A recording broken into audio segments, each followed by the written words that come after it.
O Provoca nunca foi um programa normal. Só que hoje a coisa está insana. E aqui na minha frente está uma especialista em insanidade na comédia, na vida, uma figura necessária para esses tempos doidos, amedrontados e superficiais. Ela é atriz, diretora, produtora e uma mulher sempre surpreendente que agora vive Dercy Gonçalves no teatro. Só isso. Bem-vinda, Grace Janucas. Obrigada, Taz. É um prazer estar aqui.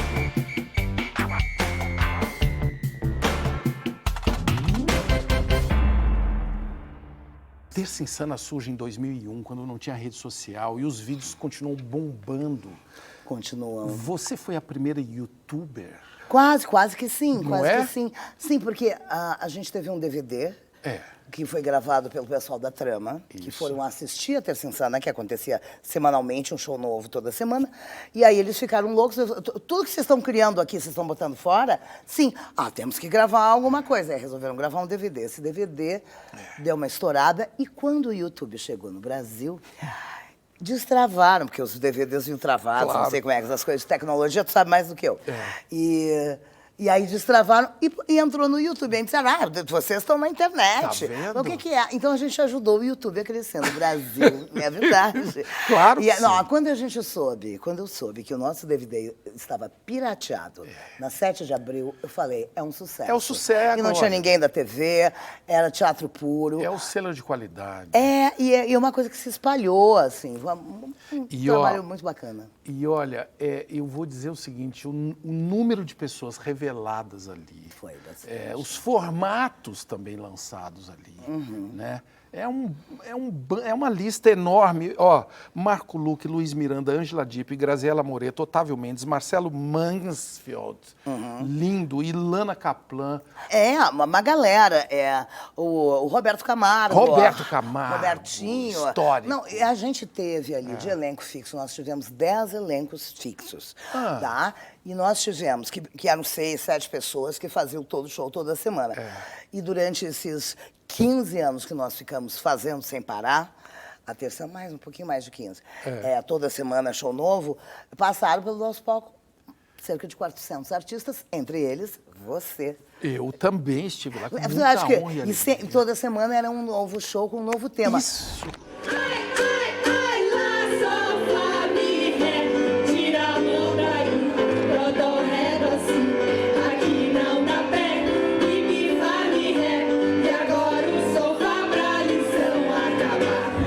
Eu gostaria de explicar à plateia que a menininha em questão tem bem mais de 18 anos.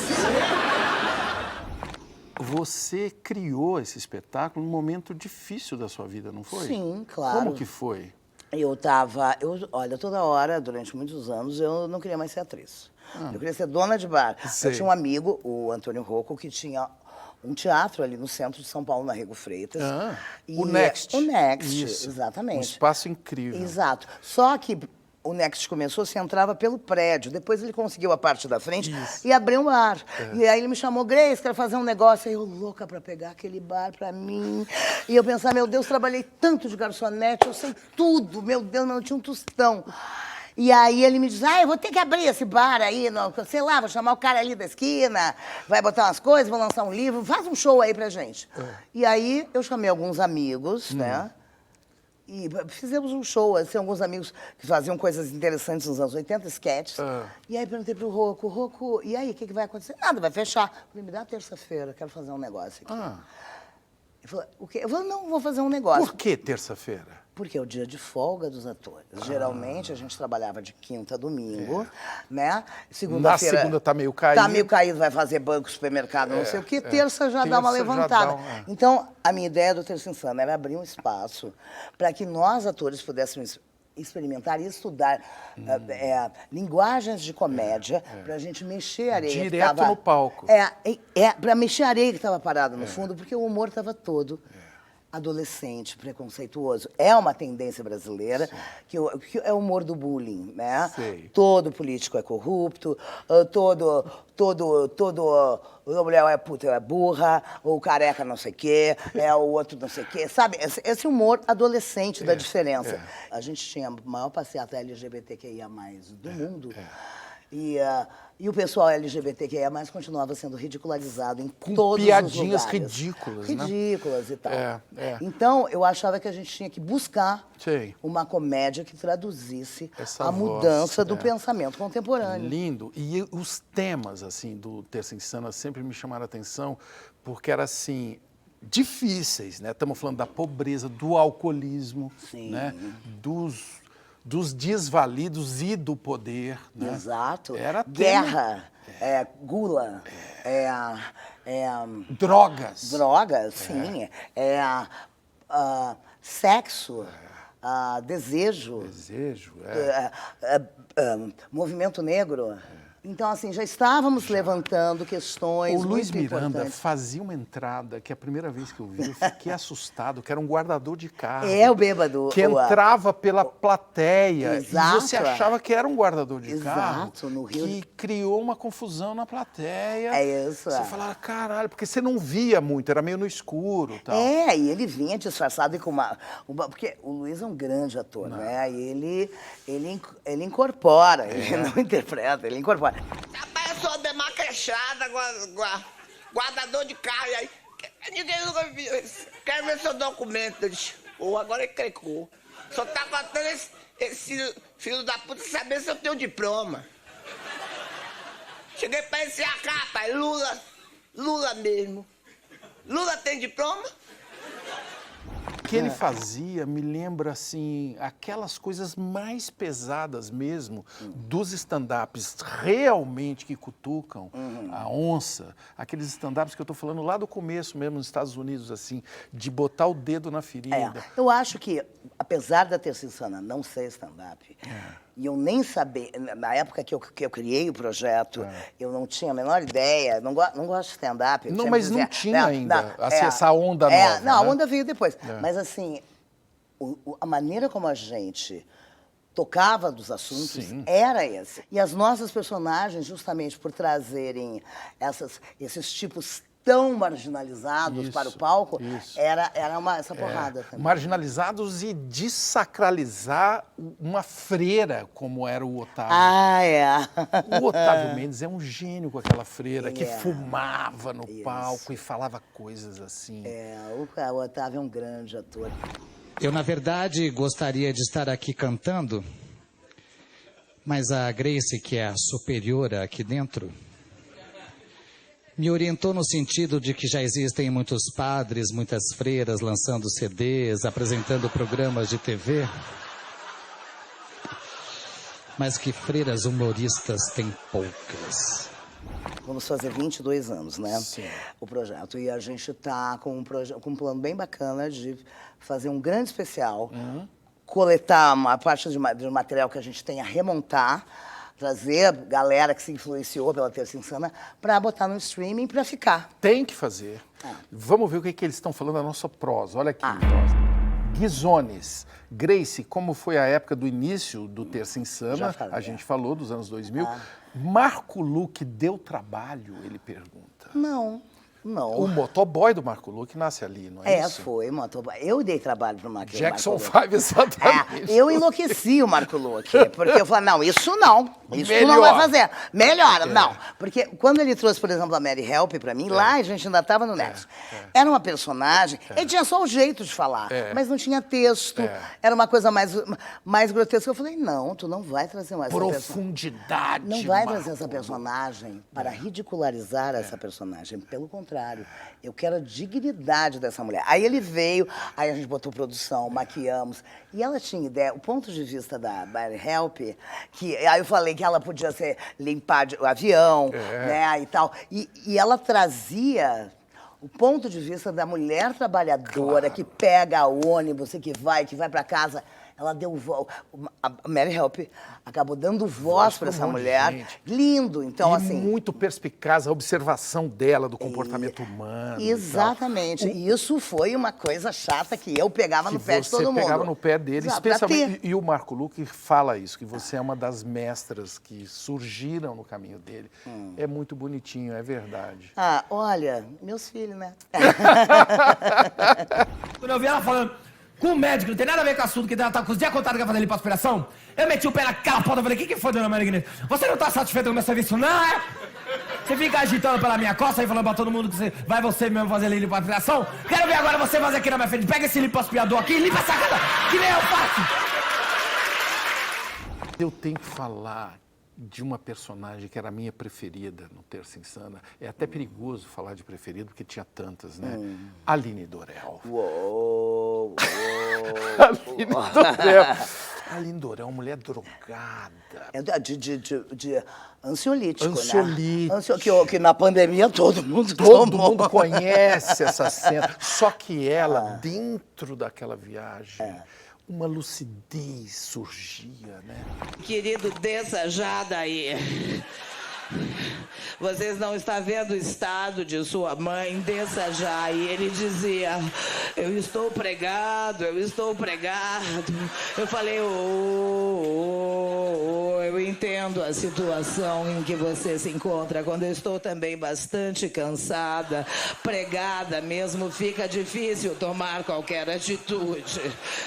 Mas eu tenho santo remédio. Eu peguei uma escadinha, subi até lá e dei a ele 3 Lexotan. Da onde que veio essa figura? Olha, a Aline Dorel veio de 3 coisas. Quando eu cheguei em São Paulo, em 1984, eu ouvia falar, né? Eu lia Folha de São Paulo, comprava lá no Sul. Tal pessoa, foi da capa da Folha, que importante, tal.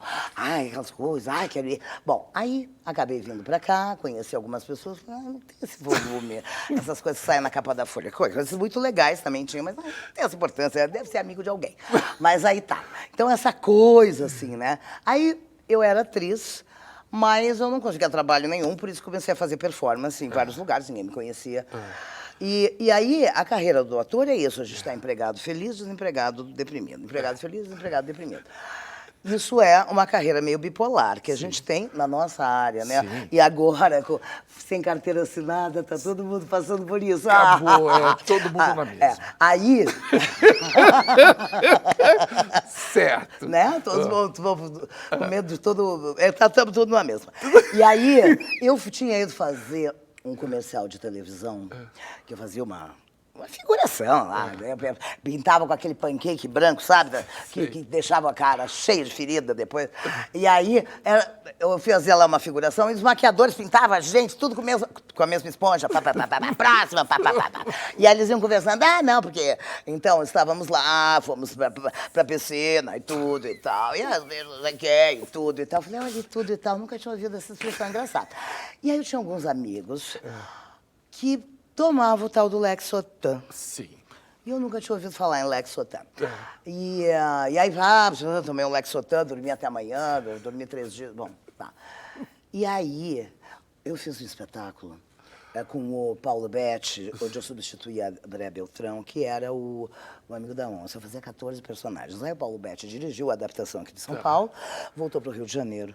E aí o Paulo veio assistir o espetáculo, depois de um mês, acho que convocado pelo resto do elenco, para me dizer... E aí, assim, porque o público ria, mais palhaçadinha eu fazia, né?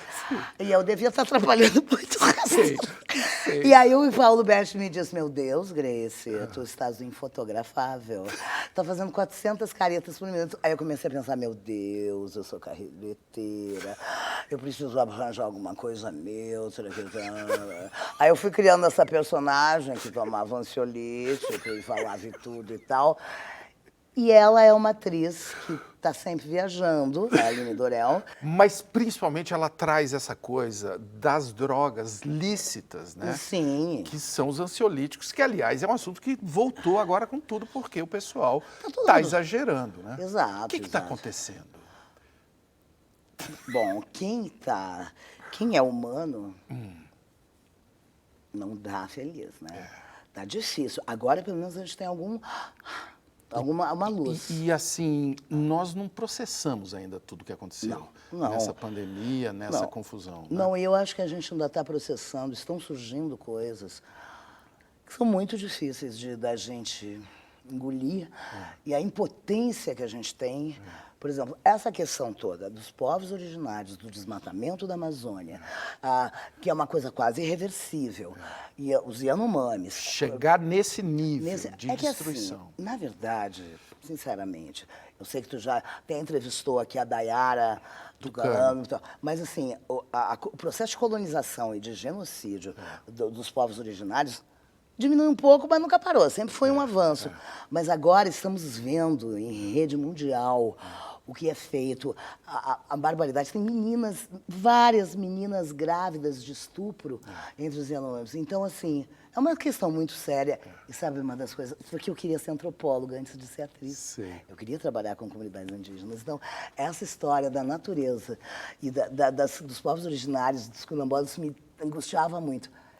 E uma das coisas que mais me deixa emocionada a viver esse momento é que hoje a gente tem um ministério. Temos uma indígena presidente da FUNAI, temos uma ministra dos povos originários. Isso é um alívio, eu não preciso mais... Eles estão aí.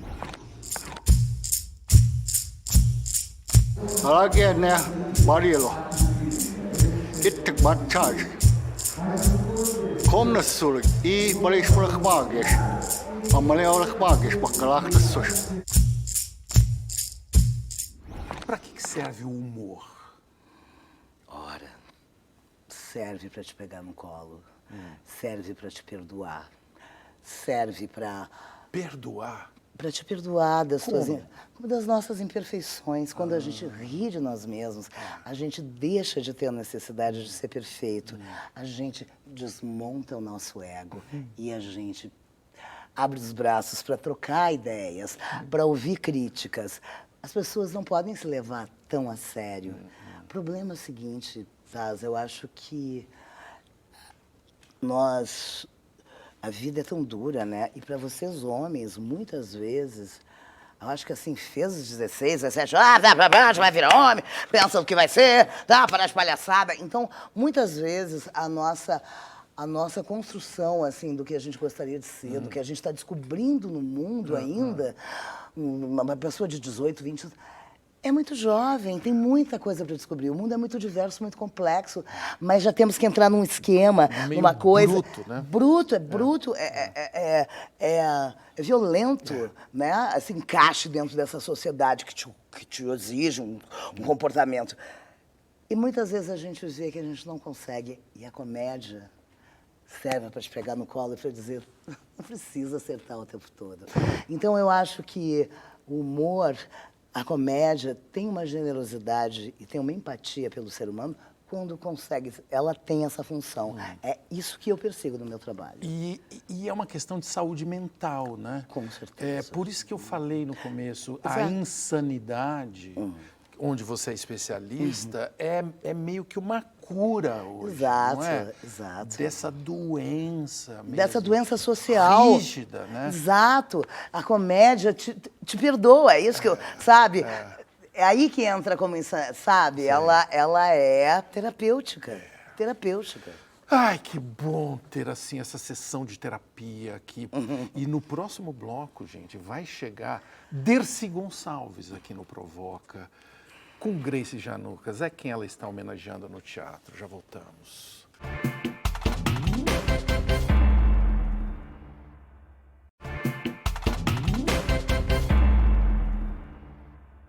No ano de nascimento da Dercy Gonçalves, em 1907, automóvel era coisa rara. O negócio era charrete, bonde. Dercy morreu em 2008, quando já tinha iPhone. A minha convidada, Grace Janucas, faz uma linda homenagem à grande comediante na peça Nasci para Ser Dercy, em cartaz em São Paulo. Linda peça, Grace. Olha, é um espetáculo muito emocionante que eu fui convidada para fazer. Você foi convidada? Fui convidada. O Kiko Rieser, que é um novo autor, um diretor, é um jovem, ele escreveu esse texto. fez uma pesquisa profunda e fez um recorte da vida da Dercy, para mostrar, que eu acho incrível, para mostrar quem era a Dercy. Não só a grande comediante, uma pioneira, uma mulher que levantou milhões de bandeiras, daqui a pouco eu falo, mas a Dercy artista, a Dercy criadora, a Dercy produtora, a Dercy que atravessou, que saiu de uma cidade onde ela era completamente discriminada. Discriminada de um jeito rejeitada, violento.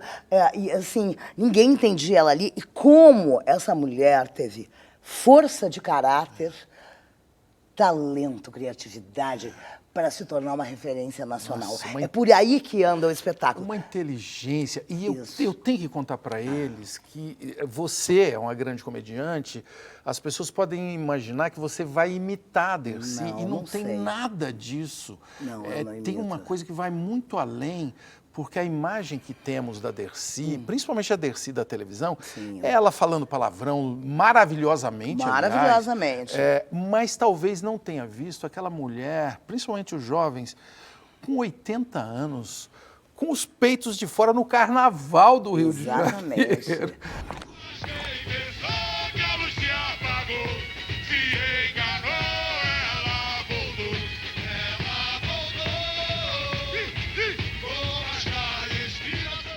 O roteiro é assim, é a história de uma atriz que vai fazer um teste para viver a personagem Dercy num filme, só que ela se revolta com o roteiro, porque o roteiro é raso.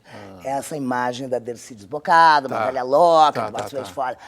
E ela começa a contar um pouco de quem é a Dercy. Ela vai incorporando a Dercy para ver se esse pessoal faz um roteiro melhor. Bom, a história é essa. Então a Dercy vem vindo. Foi ela que trouxe para a comédia o improviso, porque antigamente não existia.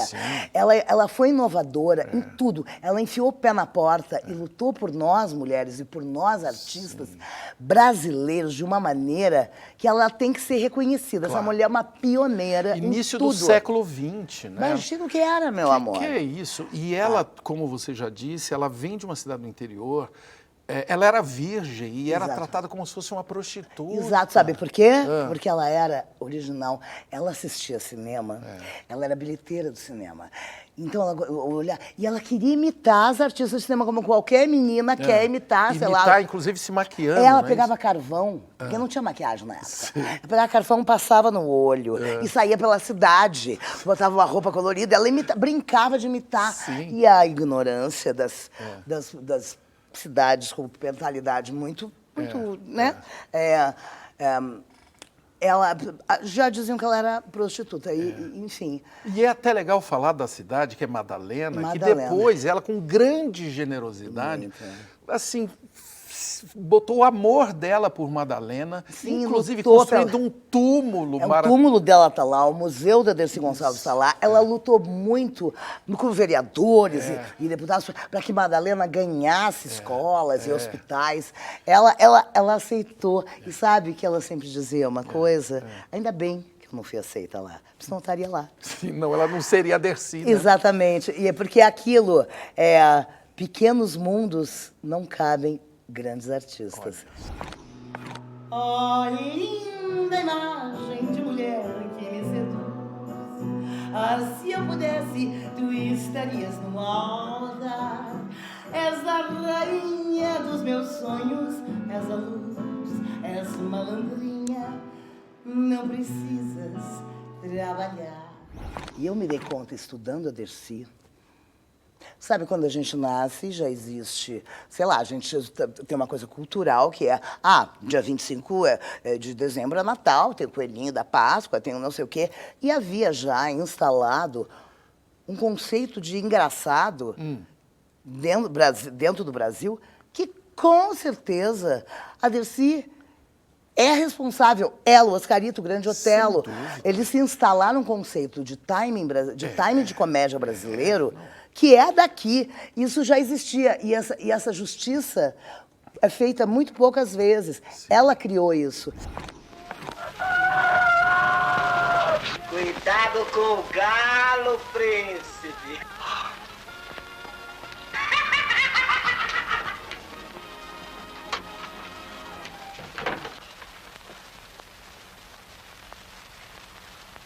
A Agora quem canta de galo sou eu. Ela fala que precisa ter inteligência, né, para falar palavrão. Sim, claro, Não é? sim. E a história do palavrão, essa menina sofrida, essa Dolores Gonçalves Costa, que nasceu, que é o nome original da Dercy, de nascimento, ela sofreu, se desiludiu, se desencantou, foi parar num ambiente do Teatro Mambembe, que andava para cá, andava para lá, como cantora inicialmente. E aí havia aquela coisa, e ela muito brincalhona, muito não sei o quê. E é claro que essa coisa do palavrão estava instalada ali, e ela na brincadeira, que diziam que ela não era bonita para ser vedete, então ela cantava, e depois ela pegou tuberculose, a voz dela não ficou tão boa para cantar, então ela cantava para brincar com as músicas, e claro que aí escapava um palavrão e uma coisa. Então eu sinto que a Dercy Gonçalves é um escudo protetor para Dolores Gonçalves Costa, tão sofrida e com uma inteligência, porque ela sacou. Brutal. O que ela fazia no teatro? Era um stand-up. Claro que era. Né? Era um stand-up. Não só no teatro, como na vida, né? Nos programas que ela frequentou, as idas dela na Hebe. Ela sabia muito bem o que ela estava fazendo. Imagina. Era uma mulher inteligente, manita. Manita. Ela era manita. Eu quero, além do busto, o meu túmulo. Agora, então, tem uma estrada boa, não vai sacolejando muito o meu cadáver, então eu vou bem para Madalena. Porque também agora no Rio estão fazendo carnaval no dia de finado. E eu é que não quero samba em cima do meu corpo. Eu vou para Madalena porque lá eu tô sossegada. E lembro do namoro dela com o Boni, né? Que ela falava do Boni, não é isso? Sim. E ele, obviamente, percebeu essa inteligência dela e, obviamente... Não, ela era... E teve uma carreira muito longa, muito extensa, com muita sabedoria. O grande medo que eu tinha de fazer esse espetáculo de cair num caricato, cair num exagero, Sim. sabe? Eu queria trazer, O que humanizá-la. seria, é um risco grande, né? É claro.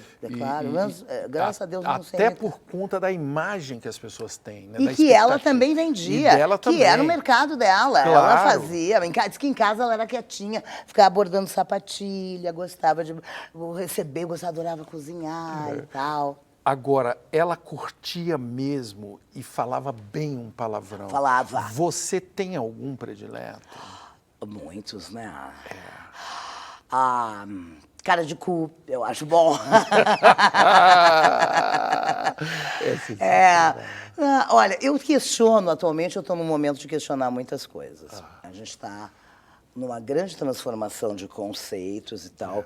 E eu estou sempre querendo questionar, né? Eu sou chatinha, eu sou sagitariana, eu sou rebelde até o último dia da minha vida. E aí, pô, por que filho da puta? Coitada da puta. É ofensa. Mas é que todo mundo diz, mas é tão bom encher a boca pra falar isso. Mas, pô, quem disse? E sabe, todo mundo chama, todo mundo é puta. Qualquer mulher que não esteja dentro do conceito que é puta. Então, assim, eu estou questionando, eu na vida pessoal, sim, na pessoal. Estou tentando demais. Claro. Nunca mais falei isso. Mas cara de cu tá ótimo. Cara de cu é ótimo. E eu gosto de bosta. Bosta. Quando você fala com a bosta. Não é? É. Frase dela, ela é dela mesmo, da Dercy, agora que eu lembro. O palavrão não é feito para qualquer um dizer, depende da inteligência de quem fala. Exato. Né? E é engraçado, porque a ciência mesmo fala, né, que palavrão é uma forma de alívio. De alívio. De alívio de graça. Alívio dramático. Exato. De uma situação. Não para você xingar, obviamente. Não, mas é para expressar.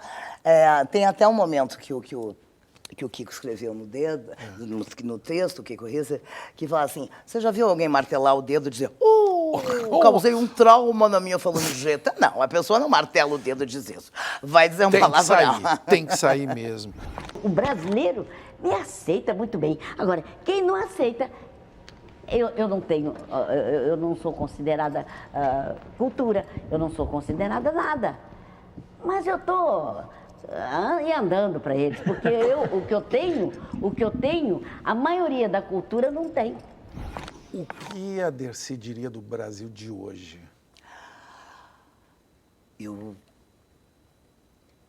Eu acho que ela Ela ia xingar bastante. Ela ia xingar bastante. Ela era uma pessoa muito contraditória, né, a Dercy? Às vezes ela defendia posições. Ela gostava muito do Fernando Henrique, né?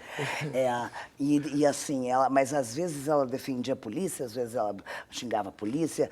Então, assim, eu sinceramente, eu não vou me arriscar a dizer. Não vou me arriscar porque eu não conhecia a Dercy, assim, Até porque eu acho que a brutalidade que nós vivemos, ela é muito... não é um palavrão que define o que aconteceu. Né?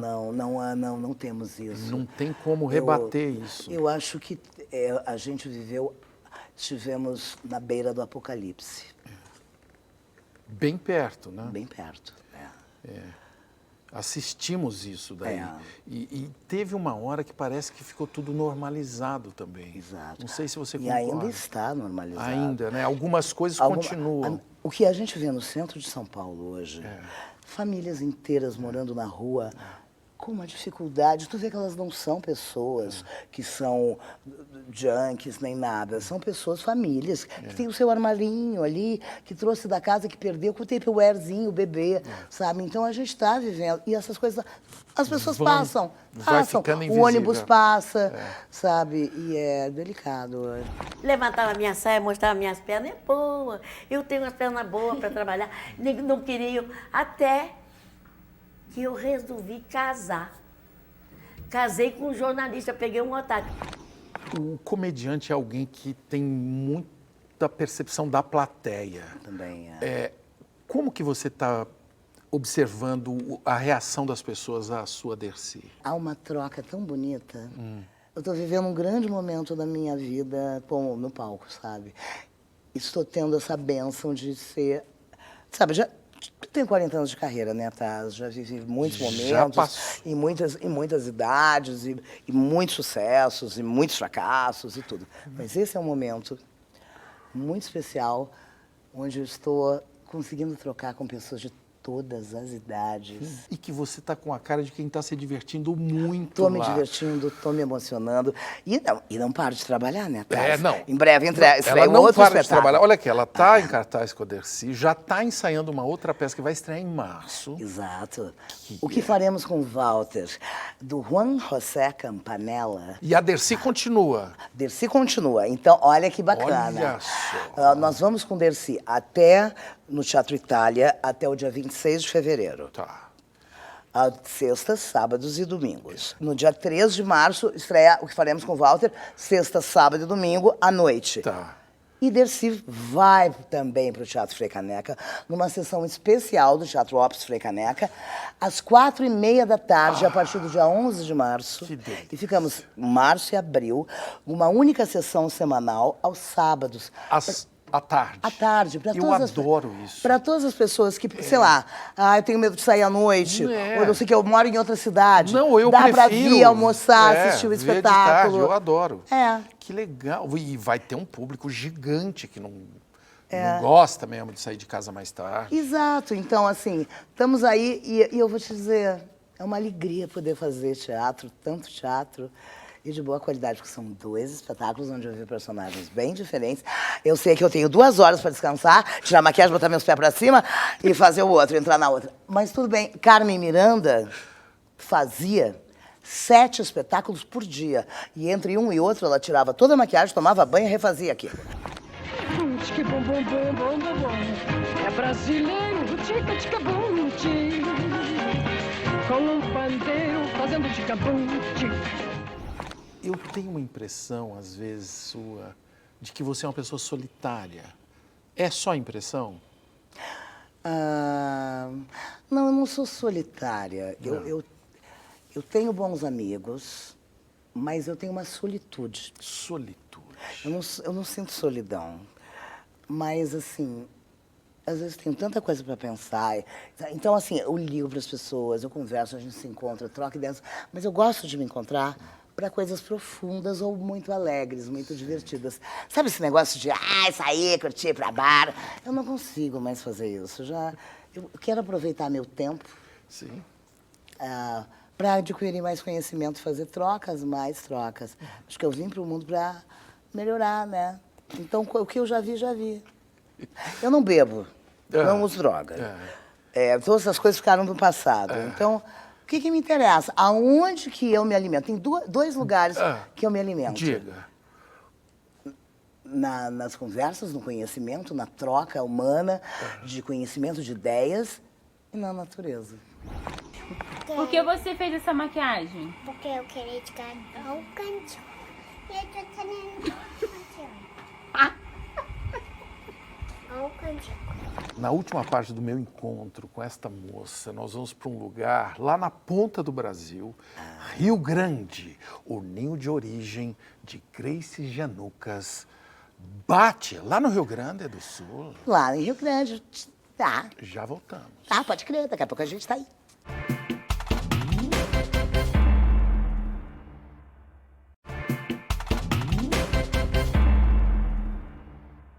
Fundada em 1737, Rio Grande é a cidade mais antiga do Rio Grande do Sul. Foi cenário de batalhas entre portugueses e espanhóis, aquela disputa sangrenta que definiu, inclusive, as fronteiras nossas lá no sul do país. E lá se inicia, pessoal, a Praia do Cassino, a maior do mundo, 254 quilômetros de extensão. Mas o fato marcante que abalou o Rio Grande para sempre se deu em 1963, quando nasceu a minha convidada Grace Janucas. O Grace, eu fico imaginando como é que é a infância de uma Grace, essa criança tranquila lá nas bordas do Rio Grande. Eu tive muito espaço para brincar, para pular, para subir em árvore, com uma natureza que me amparava o tempo inteiro, muito passarinho para observar, muita árvore frutífera, muitas estações bem definidas e um lugar onde eu tinha espaço para o meu faz de conta. Eu fui criada numa casa com muita natureza, muitos bichos. Quintal, jardim. A gente era muito grande, era quase um quarto de quarteirão, assim. E os meus irmãos todos, eu sou a menor de 6 irmãos, todo mundo adorava bicho. Então, tive uma infância muito viva, muito estimulada, muito... Minha mãe era uma mulher com um espírito artístico, todo mundo tocava, todo mundo... E eu passei os dias brincando e fazendo faz de conta. Isso foi muito legal. Lendo, meu pai incentivava a gente muito a ler. Tinha muitos livros na minha casa. Os invernos eram indoor. Claro. E os verões e as primaveras... Na praia mais longa do mundo, sei lá. Que é um lugar incrível. Sabe por quê? Porque quando tu senta na beira da praia, tu pode andar, sempre vai ter algum lugar que tu vai estar deserto, tu pode sentar quieto e observar o mundo. E aquela vastidão, porque é reto. E tu vê o que tu é. Nada. Olha só. Um nada no meio daquela vastidão. Isso é muito importante. Todo ano eu tenho que ir lá para me dar conta de que eu sou só mais um grão de areia no universo.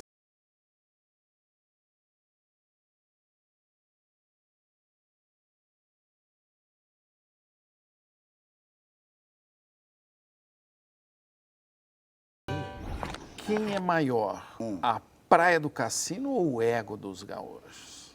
Eu vou te falar um negócio. É o seguinte, se tem coisas que eu sei que eu sou, eu sou mulher, eu sou atriz e eu sou gaúcho. O gaúcho tem uma identidade. O gaúcho tem uma identidade. A gente aprende. Tu sabe o hino de São Paulo? Não sei. A gente sabe. Aí, claro, não, eu sei. Então acho que tem uma coisa da identidade. Gaúcho, que ele gosta de esfregar na cara dos outros. Eu me lembro do dia do 11 de setembro, que caíram os prédios, a manchete dos jornais no Rio Grande do Sul era assim: morreram 3 gaúchos. Ué, nossa turma, ué. Claro. E então, qual o problema? Sim. Né? As pessoas mais importantes que estavam lá. Né? Não, eu tô brincando, é um lugar que eu amo. Mas tem isso também. Não, tem um orgulho de ser gaúcho. Sabe por quê? Porque a gente tem uma identidade, aquela coisa do pampa. As tradições gaúchas são muito legais e unem muita gente e nos identificam muito. E tá lá, tá na nossa alma, né? Eu ouço um vaneirão, já me dá um negócio.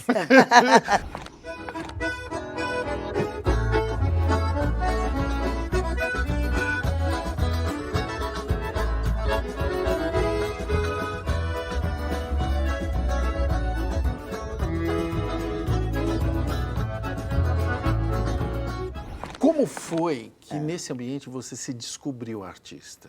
A minha mãe sempre gostou muito de arte, meu pai também. A gente assistia muitos filmes, a gente adorava cinema, falava-se muito, tanto que meu nome é Grace, né? Por causa da Grace Kelly, coitados, achavam que eu ia ser bonita como ela. Mas aí, como eu me encontrei, eu não sei, eu gostava de inventar, gostava de brincar. E eu fui bandeirante. Bandeirante, que é aqueles... Os escoteiros e bandeirantes, que era uma atividade muito legal. É. E ali sempre tinha um teatrinho. E a minha mãe me botou na aula de balé, porque eu estava sempre pulando, dançando. E aí eu também eu desenhava. Então, todas as artes que eles puderam promover para a gente, para todos nós, eu estudei. Música também, mas não sou uma pessoa matemática para música. Eu tinha uma professora, Dona Laci, que era um amor, mas coitada ficava... Laci o nome dela. Ela ficava até me irritava, eu gostava de tocar de ouvido. Eu sempre fui um pouco rebelde, nunca fui acadêmica.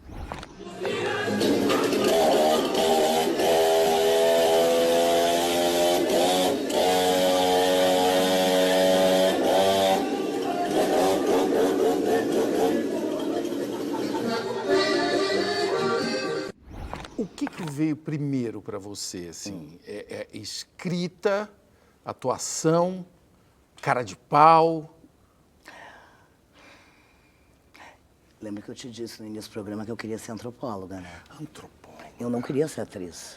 Eu queria trabalhar com comunidades indígenas, quilombolas e tal.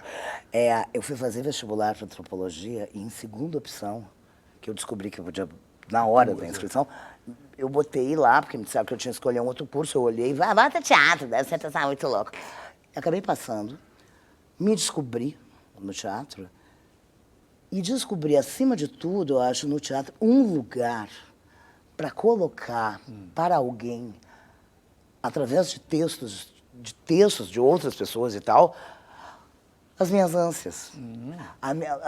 De levar mensagens, né, para outras pessoas, de buscar consciência e conhecimento. Sempre me interessou o conhecimento. E levar conhecimento e trocar conhecimento. Até as mensagens antropológicas que você estava querendo. Exatamente. Né? Então, não fui eu que escolhi. O destino me levou. Que bonito. E São Paulo, hein? Porque os gaúchos geralmente saíam e iam para o Rio. Inclusive Brizola, né? Sim, virou governador do Rio de Janeiro. Por que você Porque eu escolheu vim... São Paulo? Me diziam São Paulo. Tem que ir para São Paulo. Mas naquele lugar de selva de pedra, Deus me livre. Aí o Caio Fernando Abreu, que se tornou meu amigo, de quem eu era muito fã e tal, acabamos nos conhecendo e ele foi com a minha cara, não sei porquê, porque eu nem abria a boca, eu vou falar qualquer coisa, ele não vai mais gostar de mim. E aí, enfim, aí o Caio me assistiu lá em Porto Alegre, num espetáculo e tal, e voltou para São Paulo para morar aqui e falou, tem um quarto para ti lá, um apartamentinho para ti lá, vamos para São Paulo, vamos para São Paulo. E me encantei por São Paulo. Imagina, eu cheguei na primavera, a cidade estava florida de azaleias. Aí eu falei, uau, é legal. Eu fiz cursos que foram muito importantes para mim. Eu fui buscar a minha formação. Eu trabalhei de garçonete de noite para pagar meus cursos de dia. Eu fiz curso com a Denise Stoklos, que de repente a Denise tinha, em teoria e técnica, tudo que eu tinha como impressão que eu achava que não podia ser teatro. Porque eu sempre ficava pensando, via as coisas da faculdade, minha careta, tudo assim. Mas tinha que ser diferente. Aí, não gosto de coisas muito certinhas. Vocês eram bombados quando eu cheguei aqui. O olhar eletrônico. Vocês foram muito importantes assim na minha formação. Olha só, olha que perigo, hein? Marcelo, Vera Lúcia do Nascimento tá te perguntando. Ela acha você meio chato, mas mesmo assim quer perguntar. Qual é seu telefone? Eu não vou dizer, A primeira peça que você escreveu, Não Quero Droga Nenhuma, com 21 anos. Que cara de pau, hein? Porque a gente, né, éramos uma geração que experimentava de tudo. E tinha droga pra tudo que é lado, também usei. E aí tinha uma campanha do Sarney que dizia assim, não quero droga nenhuma. Tum. Só que as pessoas, era uma coisa... que a pessoa assistia as propagandas e ficava com uma fissura. Dava vontade, claro. E aí eu fiz Não Quero Droga Nenhuma, comédia, que foi o primeiro espetáculo que falava sobre dependência química. Dependência química, que ficou 5 anos em cartaz. 5 anos, em temporadas assim, meia-noite, lotadas e tal. Eu sempre fui para os undergrounds. Era tudo muito fervilhante. tudo efervescente. Éramos jovens, queríamos trocar ideias. Lembra o que era? Era assim, era um punk, que uma intelectual, era uma socialite, era um jornalista, era um músico, não sei o quê. A gente se encontrava, a gente trocava, havia essa urgência de saber que... Então, assim... E que agora é muito necessário de novo, não é? Exatamente. Eu acho que a gente vive hoje uma prateleirização das coisas. Prateleirização. Como que é isso? Eu acho que, sabe, uma coisa já tem que ser classificada. Fica aqui e não se mistura com aquilo. É isso, é aquilo, é o outro. Então, assim, são tantas definições que a pessoa precisa ficar tentando se encaixar naquela prateleira.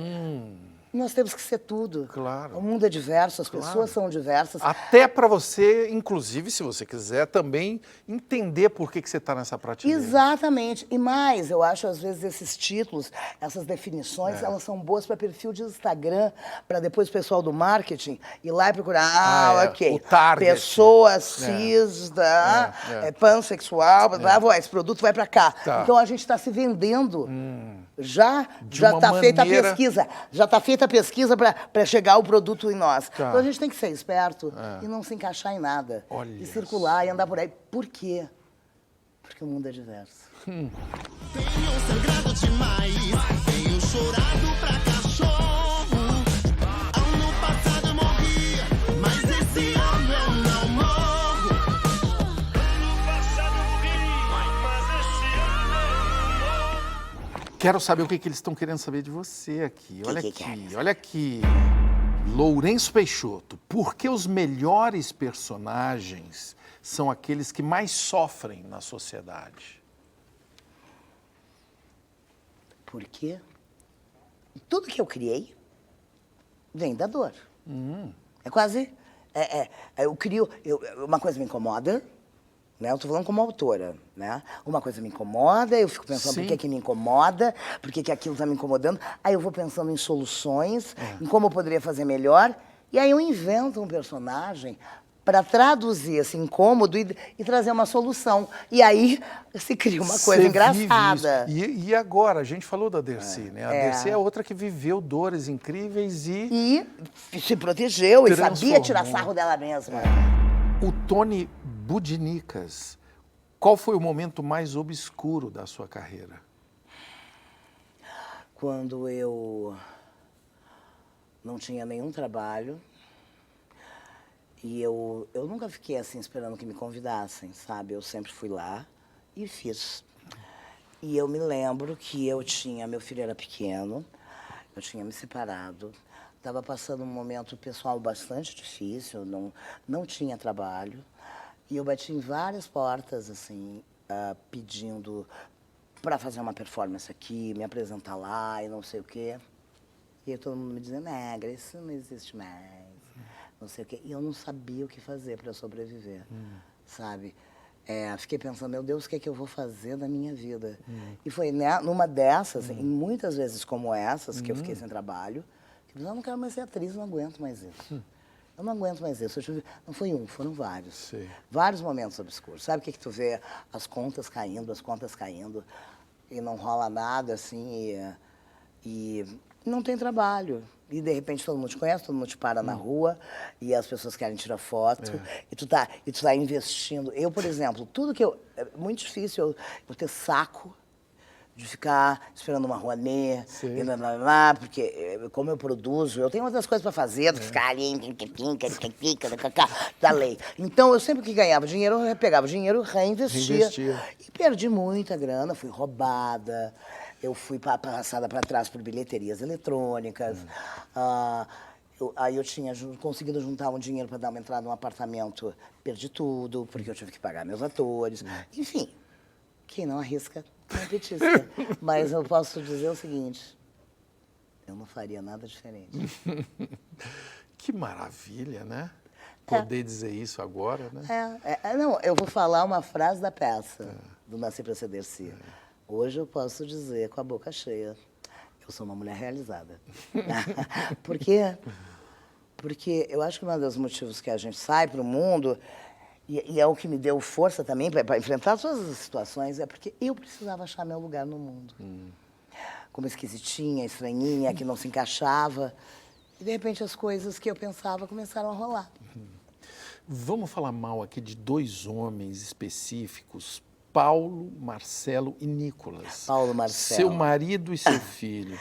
Quem são eles na sua vida? O Paulo Marcelo é meu companheiro há 16 anos. Meu parceiro. Segurou muitas ondas comigo. Como, acima de tudo, nós somos 2 bons amigos. Seguramos muitas ondas. Ele é produtor. E o meu filho é a minha maior obra de arte. É a maior obra que eu fiz. E eu fui desafiada a educar praticamente sozinha, porque meu ex-marido mudou. Meu filho era muito pequeno, ele foi para fora do Brasil. E eu fui desafiada a criar um homem. Sendo uma mulher que entende tanto do universo feminino e tendo que descobrir o que é educar um homem. E eu vou dizer uma coisa, tem todo esse feminismo, essas coisas, mas os homens, é muito delicado ser homem. É muito delicado ser qualquer coisa nesse momento, nesse país. No mundo, né? Porque se exige muitas coisas das pessoas. Crescer não é fácil. E são 2 pessoas que me enchem de muito orgulho, porque somos uma família muito que me apoia por quem eu luto. Quanto da sua vida foi planejado e quanto que foi improviso? Nada foi planejado. Nada foi? Nada. Tudo que eu planejo, difícil, viu? É viagem, é férias, nunca rola. Não, nada, as coisas vão acontecendo, é muito difícil. E porque eu sou assim, ó, meu psiquiatra costuma dizer que eu sou contrafóbica. Ou seja, se eu sinto medo, eu vou lá e enfrento. Então, eu não posso ver um muro, eu pulo. E eu me atrapalho, e eu me dou mal, e saio toda arranhada, e volto pra cá. Então, assim, é muito difícil planejar, principalmente porque eu tenho uma vida profissional de muita insegurança, né? Sim. Eu acho que uma das poucas coisas que eu consegui planejar foi a minha cirurgia do quadril, que eu tive que botar uma prótese do quadril. Aí eu me planejei para fazer, porque tem que fazer o outro, eu ainda não consegui planejar. Porque não tinha outra opção também. Lógico, Grace Matos Janucas. Me responda, então, o que é a vida? A vida é tudo que pulsa. A vida é o desafio do conhecimento, do entendimento, da empatia. A vida é o desafio de amar ao outro e a tudo que está vivo. E aprender com tudo que vive. E buscar na vida as respostas para os nossos draminhas pessoais. Sabe, quando eu não tenho nenhuma resposta, eu vou para o meio do mato e vou observar a natureza. A resposta está lá. Tudo se repete em micros e macros universos. A vida é... Deus é vida. A vida é a natureza e a natureza é Deus. Isso é a vida para mim. Que delícia. Mas eu posso entrar nessa igreja? Pode, vai lá pro meio do mato. Que maravilha. E você veio com um figurino maravilhoso. Ah, pois é. Eu vim de roxo, prendi meu cabelo. Esses brincos que ganhei da minha nora e do meu filho. Tá linda, parabéns. Tô linda pra ti, pra TV Cultura, que eu amo esse lugar. Ah. Tô muito feliz aqui fazendo o Rá-Tim-Bum. Ah, acabou. Ah, pai, mas não fica triste, amanhã tem mais.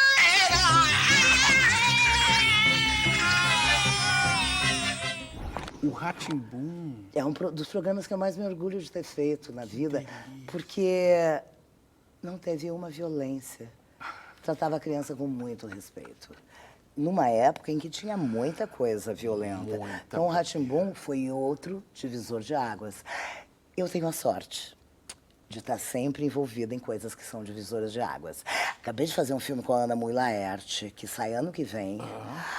O Clube das Mulheres de Negócios sai em 2024. Aguardem. Pessoal, vocês estão percebendo, né? Esta é uma mulher que trabalha... E que enfia o pé na porta. E que enfia o pé na porta. Minha combinação predileta. O que a Dercy ia falar agora do Brasil? Que recado quer ser que ela daria?